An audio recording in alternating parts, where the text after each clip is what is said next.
श्रीविद्यां जगतां धात्रीं सृष्टिस्थितिलयेश्वरीं नमामि ललितां नित्यां महात्रिपुरसुन्दरीं। శివాయ గురవే నమః.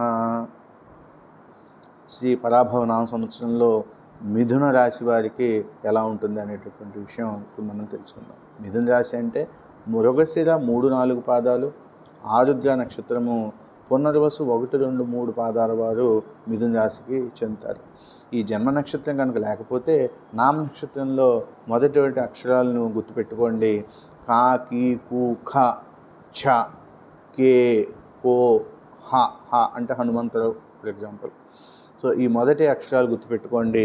వీళ్ళు ఈ మిథున రాశికి చెందుతారు.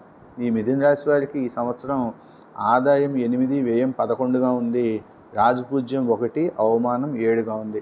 అంటే ఆదాయం కంటే వ్యయం ఎక్కువ ఉంది, మనకు వచ్చే రాజపూజ్యం కంటే అవమానం ఎక్కువగా ఉంది. సో కొంచెం చాలా జాగరూకతతోటి మీరు మెలగవలసినటువంటి అవసరం ఉంది. సో వీరికి ఇక గ్రహ సంచార విషయానికి వచ్చేసరికి గురువు జూన్ 1 వరకు అంటే జన్మంలో లోహమూర్తిగా ఉంటాడు. ఇవి కొంచెం కష్టాలు పెట్టేటటువంటి అవకాశం ఉంది. తరువాత అక్టోబర్ 30 వరకు 2వ ఇంట తామరమూర్తిగా ఉంటాడు. మనకి కొంచెం మాట విలువ తగ్గుతుంది, అంటే మనకి ఇంపార్టెన్స్ తగ్గుతుంది అన్నమాట. సో ఆర్థిక పురోగతి అది కూడా తగ్గుతుంది, మనకు ఇంక్రిమెంట్ రాకపోవచ్చు ఇలా అన్నమాట. అక్కడి నుంచి జనవరి 24 వరకు 3వ సువర్ణమూర్తి. ఈ టైంలో మాత్రం మనకి అయిన వాళ్ళందరూ సహాయ సహకారాలు చేస్తారు. ఆ తర్వాత అంటే జనవరి 24 నుంచి మళ్ళీ సంవత్సరం చివరి వరకు కూడా 2వ ఇంట తామరమూర్తి. అందువలన ఆర్థిక వ్యవహారాలు, పరపతులు కొంతమేర తగ్గుదల కనిపిస్తూ ఉంటుంది. ఇంకా శని వచ్చేసరికి సంవత్సరం అంతా కూడా 10వ ఇంటే ఉంటాడు. ప్రతి సంవత్సర ఫలితాలే వర్తిస్తాయి. కొద్దిపాటి నష్టంతో అన్ని పనులు మాత్రం నెరవేరుతాయి. వీళ్ళకి ఏ పని జాప్యం అన్నది పెండింగ్ అన్నది ఉండదు. ఇంకా రాహు విషయంలో డిసెంబర్ 5వ తారీఖు వరకు 9వ ఇంట లోహమూర్తి. ఏవో అప్పుడప్పుడు అనారోగ్యాలు, వ్యవహారాలు ఏమన్నా ఉంటే వాటిలో చికాకులు రావటం, వ్యతిరేకత రావటం అటువంటివి జరుగుతూ ఉంటాయి. ఆ తరువాత అంటే డిసెంబర్ 5 నుంచి మళ్ళీ సంవత్సరం చివరి వరకు కూడా 8వ ఇంట రజమూర్తి. ఇప్పుడు కొన్ని విఘ్నాలు వచ్చేటటువంటి కొన్ని ఆటంకాలు వచ్చేటటువంటి అవకాశం ఉంది. ఈ టైంలో మీరు అవసరాన్ని బట్టి రాహువుకి ఏదైనా దానము చేసుకోండి. ఈ దానం ఏమి చేయాలి రాహువు కంటే ఉలవలు కేజింపావు దానం చేయాలి. ఆ వివరాలన్నీ కూడా మీకు పీడిఎఫ్లో అప్లోడ్ చేసే ప్రయత్నం చేస్తాను. సో ఇంకా కేతువు డిసెంబర్ 5 వరకు 3వ ఇంట లోహమూర్తి. ఈ ఇరుగు పొరుగు వారితో చికాకులు వచ్చేటటువంటి అవకాశం ఉంది, కొంచెం జాగ్రత్తగా ఉండండి. డిసెంబర్ 5 తర్వాత మళ్ళీ సంవత్సరం చివరి వరకు కూడా 2వ ఇంట రజమూర్తి. సంపూర్తిగా మీకు వ్యవహారంలో అన్నిటిలోనూ కూడా జయం కలుగుతుంది. కేతువు బాగా యోగకారకుడు డిసెంబర్ 5 నుంచి. ఇంకా మాసవారీ ఫలితాలు వచ్చేసరికి చైత్ర మాసంలో ఫస్ట్ హాఫ్ భాగంలో శారీరక మానసిక ఇబ్బందులు వచ్చేటటువంటి అవకాశం ఉంది.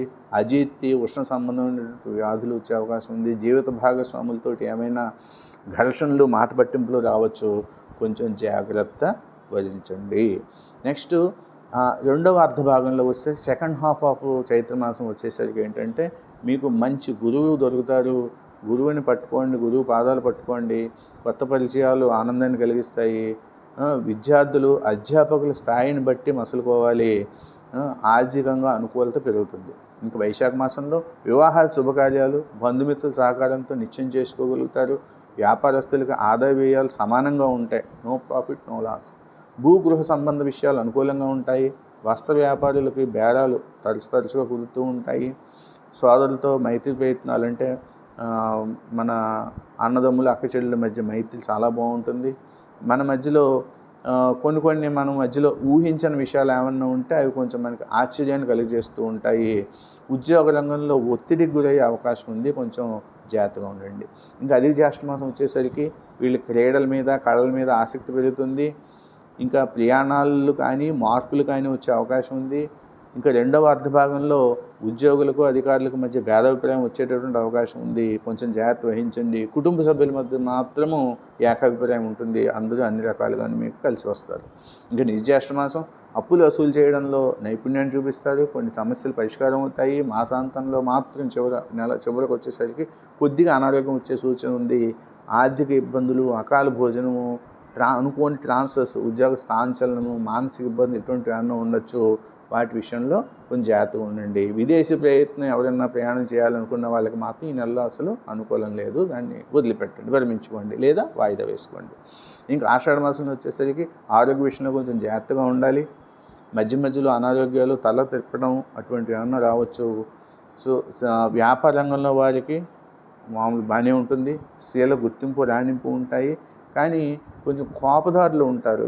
ఈ మాసంలో కోపంగా కలిగి ఉంటారు. కోపాన్ని కొంచెం తగ్గించుకుంటే మీకు అన్ని రకమైనటువంటి ఆరోగ్య సమస్యలు నివారణ జరుగుతాయి. ఇంకా శ్రావణ మాసానికి వచ్చేసరికి మీకు ఎవరో అనుకోని వ్యక్తులు ఎవరో ఒకరు మీకు హెల్ప్ చేసి మీ సమస్యల్ని సాల్వ్ చేసే అవకాశం ఉంది. మీ తెలివితేటలకు వాక్చాతుర్యం అంటే మీరు మాట్లాడే విధానము, వ్యాసంగము వీటన్నింటికి కూడా గుర్తింపు పెరుగుతుంది. కానీ మీరు ఇంకా అక్కడితో సంతృప్తి పడరు, ఇంకా ఏదో సాధించాలనే ఉద్దేశంతో ఉంటూ ఉంటారు.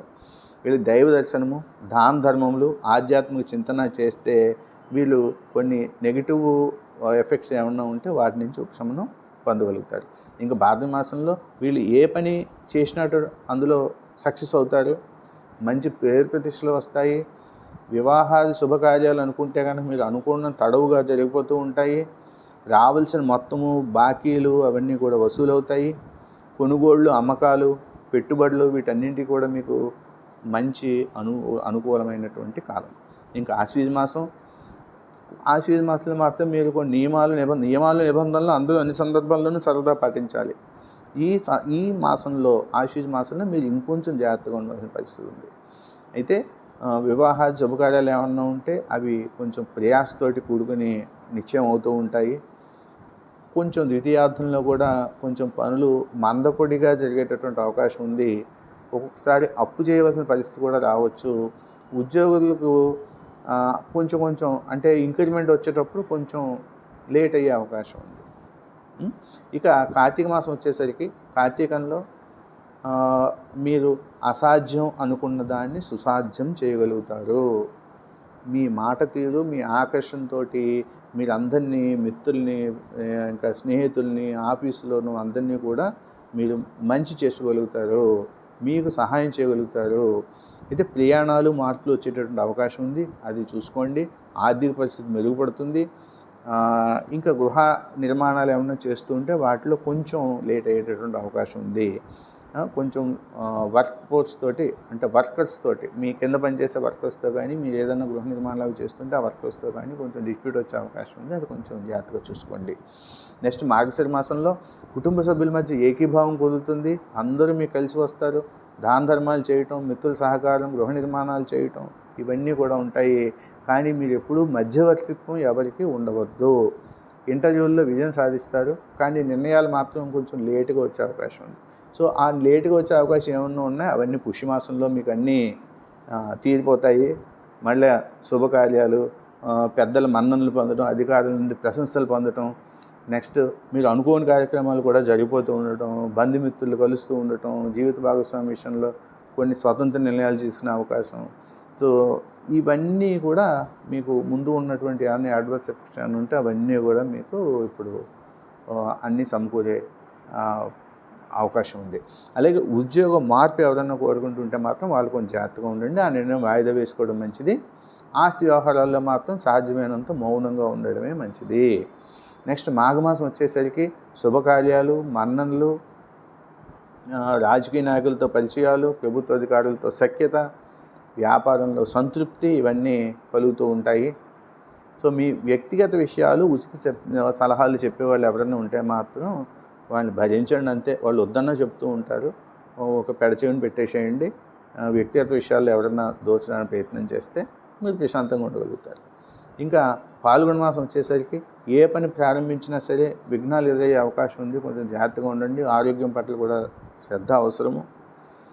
ఇంకా కొంచెం ధన నష్టం యొక్క సూచన కనిపిస్తోంది. ఎందులోనూ మధ్యవర్తిత్వం ఉండవద్దు. కానీ మాసం చివరికి వచ్చేసరికి మాత్రము కొన్ని సమస్యలు పరిష్కారం అయిపోతాయి. ఈ రాశివారు ఈ సంవత్సరం ప్రతిరోజు దుర్గా సప్తశతి, దుర్గా సహస్రనామ స్తోత్ర పారాయణ, దుర్గా అష్టోత్తర నామాలు ఇవి చేయటం వలన రాహుకేతుల వలన ఉన్నటువంటి ఇబ్బందులు తొలగి ఆయన సర్వదా విజయం పొందగలుగుతారు. శుభం భవతు. నమస్కారం.